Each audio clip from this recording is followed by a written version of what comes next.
Welcome to the Conscious Living Podcast, conversations to educate, empower, and enlighten our world. An uplifting and inspiring series of conversations and talks with your host, Jackie Woodside. We are educating minds, empowering lives, and enlightening souls to create a world where love prevails. In this engaging podcast, we deliver exciting, positive, transformative talks and teachings designed to elevate your life. Now, let's join our host, Jackie Woodside, for this week's session. Hello, everybody. I'm so glad you're here with me again for another episode of the Conscious Living Podcast. I'm Jackie Woodside, the founder and host of this illustrious show. I'm just so excited to keep hearing more and more positive reviews about the show. We are now the number one Conscious Living podcast in the podcasting space. If you have yet to give us a positive review, please go to Spotify or Apple Podcasts, wherever you've listened to this, or on YouTube, and leave us a positive review. All right, I am so excited today to get into the topic that I love to talk about. One of my favorite parts about conscious living is how the intersection, if you will, of how conscious living and spirituality must go together. You can't really live consciously without awakening to your spiritual center. And I could say conversely, without awakening to your spiritual core, you will live life fairly unconscious. And so today I'm bringing forth an esteemed author and expert, Ravi Kathuria, who has written an excellent book, Happy Soul, Hungry Mind. Gosh, that feels like me. I feel like he wrote a book about me. Ravi, get out of my head. So Ravi, welcome to the Conscious Living Podcast. Thank you for being my guest today, and I look forward to our conversation. Absolutely, Ms. Woodside. Thank you so much for bringing me on as a guest on your esteemed podcast, and everybody who's listening, please respond to Ms. Woodside and go comment on her reviews. And obviously, she's the best because she has hosted me today. Now, come on, that's right. We got to do this. If I'm hosting a guy like you, I have to be number one. That's so great. Please call me Jackie. You're so polite. We got to do this, and Jackie, I'd like to applaud you, congratulate you for the theme of your podcast, right? It's this conscious living, right? Yeah. In time, money, life, every aspect, right? Because most of us in life, we're living life by default. It's exactly what that is, the exact phrase I use. I teach people to live life by design rather than by default. Yes. We're going through the motions. Just living. And we are young and we are living by default, doing whatever young people do. And then we blink our eyes and 30 years have gone by and you wake up and you go, whoa, I've had a good life. It's been a great life, but it's not a life that I truly relished and cherished. Yeah. Or even are experiencing. I'm working with a client right now who's saying to me, I go through my day and I do all these things, but I'm not sure I'm really ever having an experience of it. I feel so busy all the time. I do these things and I do really cool things, but it's just like next. So sitting present to that exact thing. Yes, we're the hamster wheel. Yes, we're in the hamster wheel constantly. And I have coached top executives, CEOs, very rich people. And it's the same thing is because they're caught up. They're not just caught up in their activities. And this is the point that Jackie underscored, which I love really, is they're caught up in their own mind. Yeah. And so when you do not have a conscious approach to life and you have not connected with spirituality, and we'll get into spirituality. By the way, friends, when I say spirituality, I strictly mean non-religious spirituality. Spirituality, that is the only kind of spirituality that exists. It's non-religious. There is no religious spirituality. I mean, you probably hear this, and if you're driving, you say, excuse me. So stop driving if you park your car. This is going to be an interesting discussion, right? Be safe. Yeah, spirituality can only be non-religious. We will get into that. But going back to this point of conscious living and spirituality, right? So these people, very successful people, are not just caught up in their activities, they're caught up in their own minds. And they don't even know it. I mean, And they don't even know it. Yeah, We are all living. the gentleman I was speaking to yesterday is a CEO of a very successful multi-million-dollar company. So that's exactly it. He's a very successful person, but I told him, we're always being lived by something. Yes. And when you're being lived by the unconscious mind, by the proclivities of the ego, by needing to be right and be successful and make money and get it done, then you're never going to be lived by your higher essence, by what you're referring to as spirituality. Yes. But I'd love to hear more absolutely. about that. Tell us about non-religious spirituality. That's just the sweetest thing I've heard in a long time. Tell us more about that, Ravi. Yeah. And isn't that crazy, Miss Jackie, that spirituality can only be non-religious? Look at the confidence with which I declared that. There is no hesitation. Right? And Right. yet, I say that if I go ask 99% of the people on earth, they will say spirituality is an extension of religion. Yeah. That is what has been propagated, and that is exactly what has kept 99% of us from truly benefiting from spirituality, because it has gotten intertwined into religion and it has been distorted over the ages. They have done such a successful job in burying spirituality under layers of dust and dirt, so you could never really see it. So And how are you defining it? How are you using the phrase spirituality? I want to be sure that you and our listeners and I are all on the same page with how you're using the phrase. Yes. So, Miss Jackie's listeners, I'm going to share with you the simplest, and this is worth repeating, the simplest definition of spirituality on earth. You cannot come across a definition of spirituality simpler than this. Okay.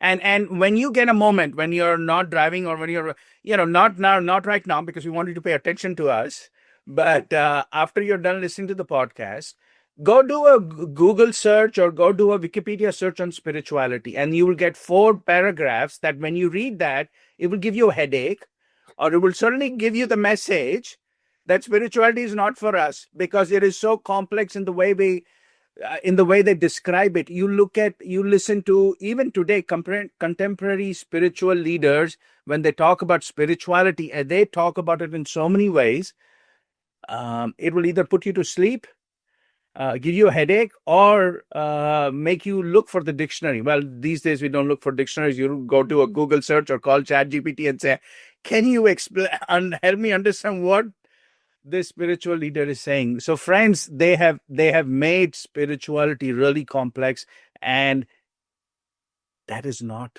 true. So here, without building it any further, all right, the simplest definition of spirituality on earth is spirituality is the direct experience of your own life force. I love that. All right.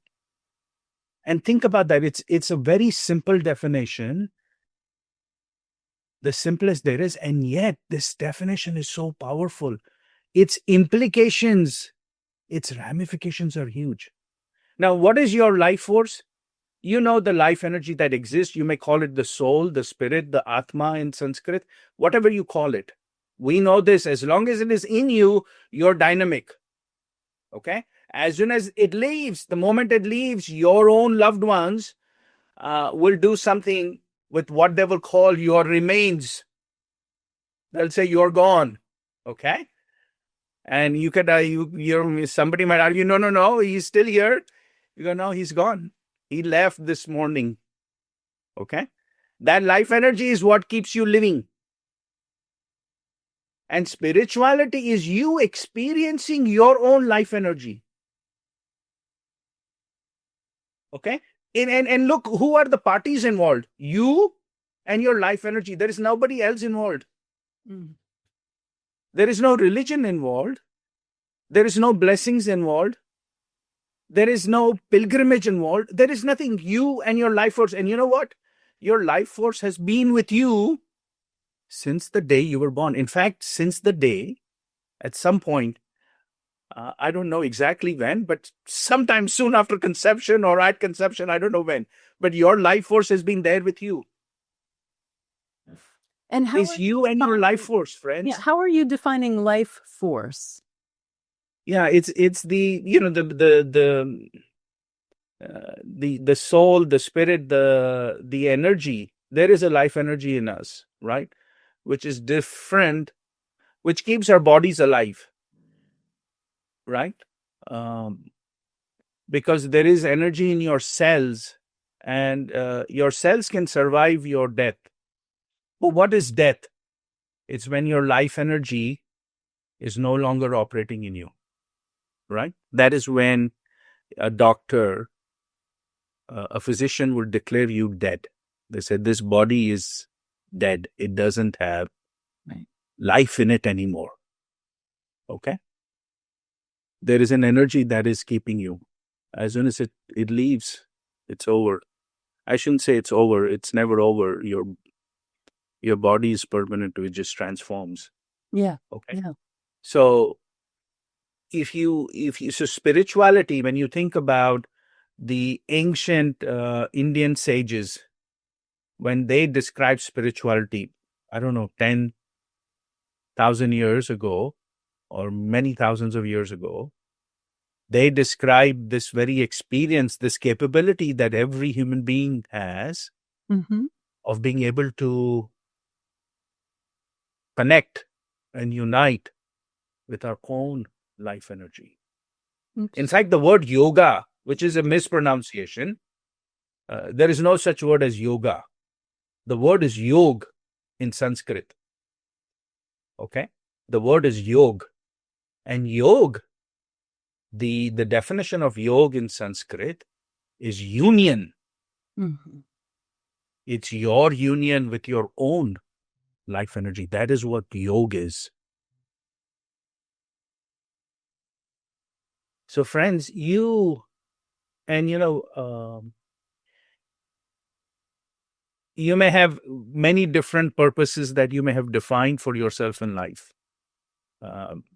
Become a CEO, become a billionaire, become the top movie star, or whatever, right? Have a family, or just have a good life, whatever. Those purposes are the purposes of your mind. They're not the purpose of your life. Okay? It's just to satisfy your mind. You may do social service, you may do community service, you may become president of the country, whatever purpose you have. They're all purposes driven by your mind. They're not the ultimate purpose of life. The ultimate purpose of life is to connect and experience your own life force. Mm. Yeah, I have a similar teaching, Ravi. I say that the purpose of life is to grow in consciousness back to the divinity from which you came. Yes. We have a very similar view of that, because to connect with your inner life force does mean you subjugate the ego, you quiet the mind, and you grow in consciousness to know yourself as a person of, who lives in the state of love, unconditional love, peace, equanimity. Yes. The ability And, go. yeah, great point. And this is worth underscoring. You do not live in a state of love because you do more brainwashing or conditioning of your own mind. So you don't wake up in the morning and say, I need to be a loving person. I need to be a loving person. I need to be a kind person. When you begin to connect with your own life force, when you connect with your own divinity, let's call it, Miss Jackie has introduced divinity. So let's use that. I did not use divine, but let's call that life force, the divine energy, the cosmic energy that is you. Yeah. right? Let's use it. It's the divine cosmic energy. Yeah, it's more color to your life force, because that energy that is you is so special. Friends, we are living ordinary lives caught up. We talked about living by default. We are living lives ignorant of the fact of who we truly are. We are royalty, excuse me. Yeah, you may be the CEO of a Fortune 500 company, or you may be a janitor at the neighborhood school. It doesn't matter. It does not matter. Both the CEO, this billionaire, and this janitor are both royalty. And you know why they're royalty? Because of what I just said is the divine cosmic energy that you are. Right. Right. How cool is that? We should all break out into a worldwide dance because we've just woken up and said, hey, we're all royalty. We don't have to be born in the British monarchy. We're royalty. I am royalty, right? I sweat and bleed, but I'm royalty because of the divine cosmic energy that I am, right? And so when I begin to connect, when I begin to unite, when I begin to wake up to the fact that this I am divine royalty, then love and kindness and all of that are natural byproducts. I do not have to condition my mind. I don't have to make myself feel guilty and say, oh, was I kind to that person or not? Or was it a difficult situation? I don't know what kindness would have meant, and all of that nonsense. When I connect with my own, this is core to Miss Jackie's message of conscious living.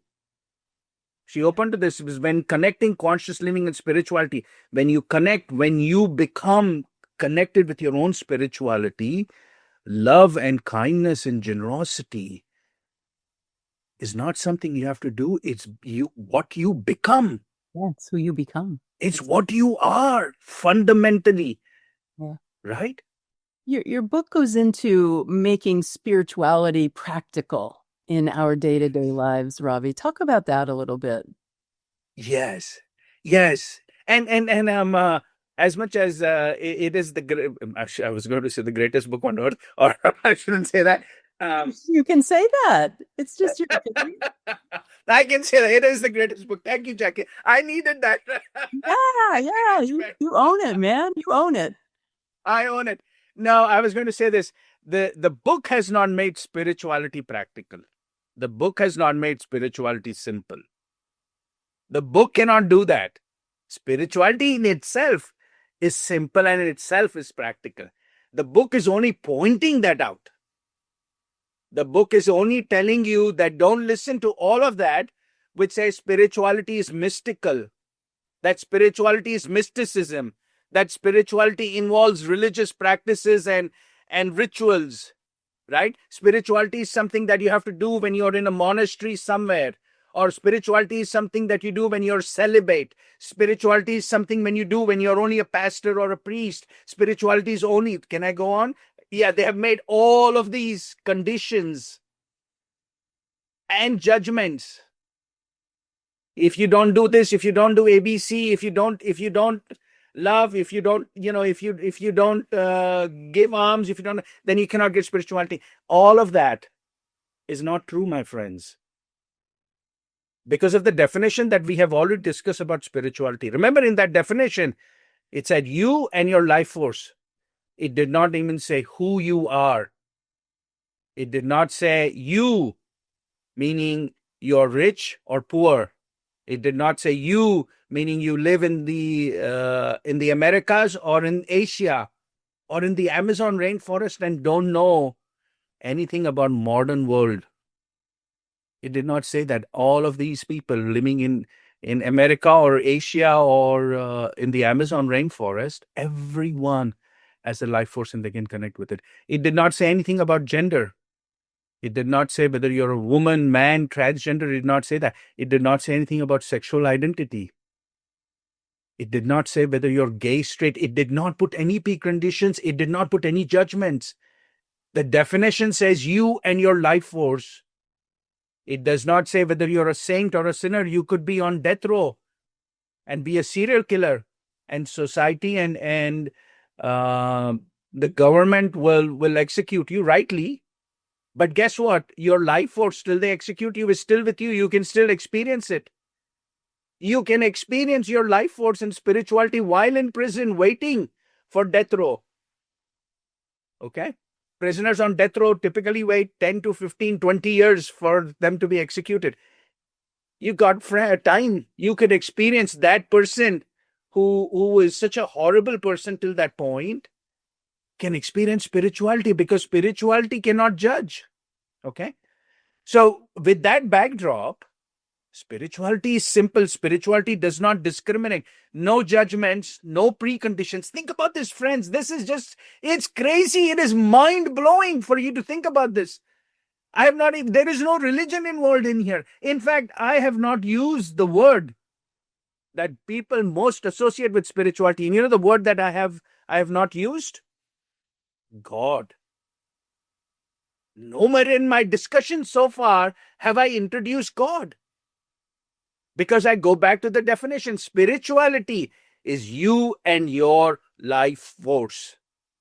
There is nothing else involved. You want to get into religion discussion and God discussion, I will do that. But let's stick to spirituality, and let's answer Ms. Jackie's important question about practical.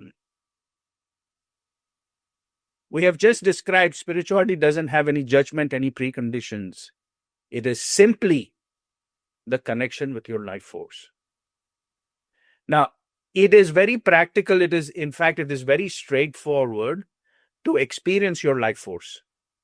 Let's answer that question, right? Because the next question, once we have answered the simplest definition of spirituality, which is to experience the life force, then you ask, Ravi, okay, how do I experience my soul? I got up this morning and I knocked everywhere and I couldn't find it. Right? Where is it? Is it in my head, in my heart, in my stomach? Is it in my finger, on my nose? Where is it? Right? Or is it in my spouse who stole my soul? Who stole my soul? Where is it? Right? Is it my boss who's holding my soul hostage? Where is my soul? How do I find it? How do I experience my life force? It's something Miss Jackie alluded to earlier. The only way on earth that you can experience your life force, and I suddenly realize you may have to turn the volume down on your radios, or your cell phones have become so loud and animated. You are going, oh my God, the man is really loud. I need to calm down. But let's get the answer. Sorry, I was excited. Let's get this answer. The only way on earth for you to experience your life force. And before I do the grand reveal, let me also say this. It's a natural and automatic process. Worth repeating, it's a natural and automatic process. So the only way to experience your own life force is when your mind becomes completely quiet. When your mind becomes quiet, your soul begins to shine through automatically. And you say, wait a minute, what is that? How can you explain that? Let me give you an example. The sun is always shining. It's constantly shining. It never stops shining. The sun is always shining. But you cannot see the sun when there are clouds. But as soon as the clouds part away, they dissipate, the sun shines through. The sun was always shining. The exact, the right way to say it would be you are able to see the sun shine through because the clouds dissipate. When the clouds of thoughts in your own mind dissipate, when your mind becomes quiet, the soul is always shining. You begin to witness and glimpse the life force energy within you. All right? It's a natural phenomenon. And it is automatic. The soul, you will begin to experience the soul. Your temperament, your perspective on life will begin to change.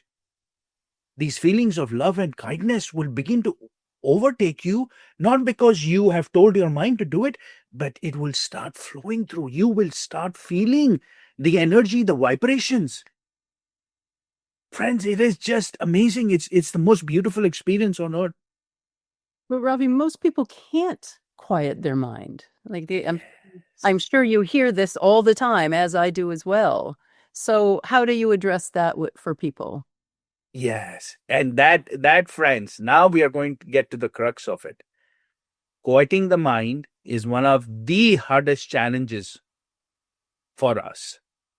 Especially because we live in this modern world where we are used to bombarding our minds constantly.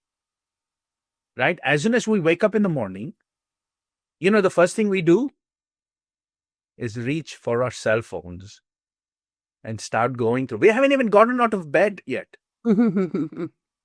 Okay? We haven't even gotten out of bed yet. In fact, if you wake up at 3 in the morning, whatever, you were cold, you were hot, whatever, guess what you do at 3 in the morning? You reach for the phone. When we are sleeping, our mind is bombarded with dreams. When we are awake, of course, we have a million thoughts constantly going through our minds. Right? And we are all trying to do so much. We want more and more. The book is called Happy Soul, Hungry Mind. You know why it's hungry? It's not, many people tell me maybe because it's a curious mind. No. It's hungry because it's a restless mind, unsatisfied all the time. I could write you a check for $10 million. You'd be happy for 6 months. Then you'll say, yeah, Ravi, I looked at it and maybe 10 million is not enough. Right? I need a little bit more. Now, how can I turn this 10 million into 100 million? What do I need to do? Where do I need to invest? How do I grow this? What do I do? Right? Is 10 million sufficient for my retirement? I just want, I don't want to just live here in the US. I want a home in the Swiss Alps and I want one in Greece. Now that I have 10 million, can you push this to 50? Maybe then I can have it, right? It's never ending, friends. It's never ending, which is why makes your mind restless and disturbed all the time. Okay. So once the way you start becoming, the way you start making progress towards quieting the mind is start recognizing very first is becoming what I call mind aware. Recognizing, and you've heard this, other people say this, you're not the mind. You would have heard this, you're not the body. When you say, okay, I understand that. Some of you have heard you're not the mind. So then you go, okay, I'm not the mind. If I'm not the mind, then who am I? What is my relationship with the mind? Well, you're the owner of the mind. And you can have a relationship with the mind where the mind is your master or the mind is your slave. Okay? And you can choose. If the mind becomes your slave and begins to start doing your bidding, then you can teach the mind to begin to calm down. Okay? And there are many techniques to start doing that. First of all is once you realize that you're the master of the mind, you never say, I am angry. You say, my mind is angry. You never say, I'm upset. You say, my mind is upset. It begins to distance you, and you say, the mind can be upset and the mind can be fearful. I understand that, but I'll come back and attend to that. Let me go do whatever else I need to do before I come back and pick up on that. Okay? So once you become mind aware, you can get better control on the mind. And then what you do is you begin to start disengaging with a constant bombardment. When you wake up in the morning, please don't pick up your cell phone. Unless you have a meeting, then of course, or something big is happening, then I can understand. But most days, try not to pick up the cell phone. learn to calm yourself down. I give these in my book. I have several exercises. One which I particularly like is, after your day ends in the evening, before you go eat dinner or whatever, you finished your work day. Hopefully, your work day ends in the evening and you're not working till midnight. Please, if you're doing that, that is an issue, right? You got a project, I can understand. But if you find yourself, it's been 3 years and you're working till midnight, yeah, find a different job. Okay. Or if it's your own business, please try and gain control. And I need that advice as much as you. So this is not just advice for you. All right. I'm an entrepreneur and I sometimes kill myself working, and then I have to remind myself, okay, Ravi, you wrote the book, read your own book. Okay. So I have to do that. And then I say, okay, all right, I'll come now. But do this in the evenings, whenever you finish your work day, just sit down for a few minutes. Let the mind process. I call it a mind purge exercise. We eat food and we need to digest the food. And next day, the body discards the waste. But the mind also needs to digest. We don't give it enough credit. We take it for granted. Just sit down for 10 or 15 minutes. Let it just process everything that happened in the day. Don't engage with it and start thinking about tomorrow's things you have to do or the day. Just let it digest whatever has happened. Most days, when something dramatic has not happened the day,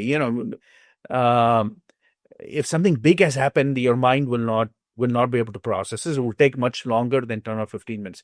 But most routine days, and especially if you get into a habit of doing these, after 10 or 15 minutes, it will just digest. It will think about whatever it needs to think. And then you'll begin to start feeling calmer. And you'll go out and spend time with your family or whoever your loved ones are, or even by yourself. If you drink wine, you'll drink wine, or whatever you need to do, you will feel a sense of relief. It will dial down, because during the day we pick on so many impressions and we are bombarding the mind. You do these recliner exercises. I call it recliner exercise because I sit on a recliner and do that. It's my favorite recliner in my bedroom where nobody's there and everything is turned off. The door is closed. I'm just sitting there and let it digest. And what you will find is that your evenings, instead of being so hot from the day's activity, begin to cool down. You'll begin to feel that. You'll begin to have better sleep, I promise you, because your mind is not so active. Okay. Great. When you go to sleep, there is a different tactic. It's called a thought massage. You just lie down and you think about every body part for just a few seconds, and you sweep through your body from your toes to your head, right? Every little part, from the knee to the toes to the fingers, to your navel, to your nose, to your eyes, to your ears. You think about it, and soon you will find in 2 or 3 iterations, the muscles will begin to relax. You will notice it, friends. You will find that the whole body relaxes. And hopefully soon you don't get to iteration 4 or 5 because you have dissolved it to sleep. Okay.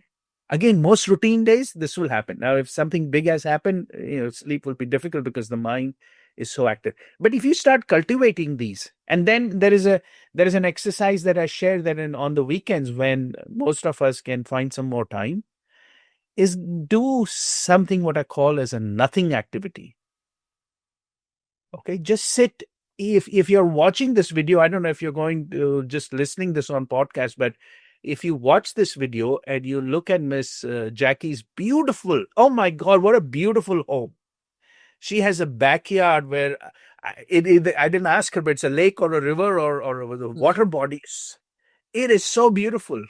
If you live in such a house, then you owe it to yourself to make sure that you're not so busy that you cannot go out on the weekends and just sit out and be there in that nature for 45, 60 minutes, not on your phone, not thinking anything, just existing, right?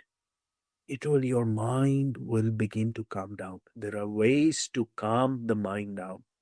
All of these are preparations. Now, if you're religious, then go to a place of worship, not when a sermon is going on and there is a whole congregation and people are talking and then you're wondering what they're saying about you or you're saying something about others. Please go at a time when nobody's there. Just sit by yourself. If that brings you calmness and tranquility, then do that, whichever your source may be. Learn to get your mind on the path to becoming calm. And then finally, this is the ultimate exercise. It is the greatest gift that the universe has given you, is your ability to let meditation happen to you. Okay?